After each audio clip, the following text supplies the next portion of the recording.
இதான் முட்டுக்காடு. அதோ அங்க தெரியுது பாரு, அதான் படகு சவாரி பண்ற இடம். வரியா போலாம்? இப்ப வேண்டாம். இதுக்கு முன்னாடி நீ மெட்ராஸ் வந்திருக்கியா நம்மள? ம்ஹும். இனிமே நாம இங்கதான் நிரந்தரமா தங்க போறோம். புரியலையே. நாம திருநெல்வேலிக்கு போக போறது இல்ல. அப்ப டிக்கெட் வாங்குனது? அது ஒரு பெரிய விஷயமா? டிக்கெட்டை கேன்சல் பண்ணிடலாம். இப்போ என் ஃப்ரெண்டு டாக்டர் கைலாஷம் வீட்டுக்கு போறோம். அவன் மூலமா மெட்ராஸ்லயே சின்னதா ஒரு கிளினிக் வச்சு செட்டில் ஆயிடலான்னு இருக்கேன். அம்மாக்கு என்ன பதில் சொல்ல போறீங்க? பாண்டிச்சேரி பரபரப்பே எனக்கு பிடிக்கலைங்க. மெட்ராஸ் இன்னும் பரபரப்பா இருக்குமா? பேசாம ஊர்லயே கிளினிக் ஆரம்பிக்கலாமே. முடியாத நம்மள. இனிமே எக்காரணத்தை கொண்டு நாம ஊருக்கு திரும்பி போறதா இல்ல. ஊருக்கு கூட்டிட்டு போய் உன்னை நிரந்தரமா நோயாளியாக்க என்னால முடியாது. எனக்கு உன்னோட சந்தோஷம் தான் நம்மள முக்கியம்.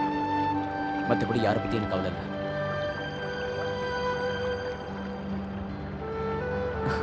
என்ன நம்மள என்னையே பார்த்துட்டு இருக்க?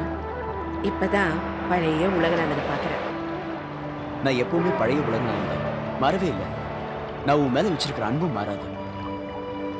நாம இனிமே நமக்காக வாழணும் நம்மள. அப்ப அண்ணனை பாக்குறது? மெட்ராஸ் சின்ன ஊர் இல்ல நம்மள, பெரிய ஊர். இங்க உன் அண்ணனை தேடி கண்டுபிடிக்கிறது அவ்வளவு சுலபம் இல்ல. இருந்தாலும் எப்படியா தேடி கண்டுபிடிச்சிருவோம். மெட்ராஸ்ல நீ சந்திக்க போற ஒவ்வொரு நிகழ்ச்சியும் உன்னை சந்தோஷப்படுத்தணும் நம்மள.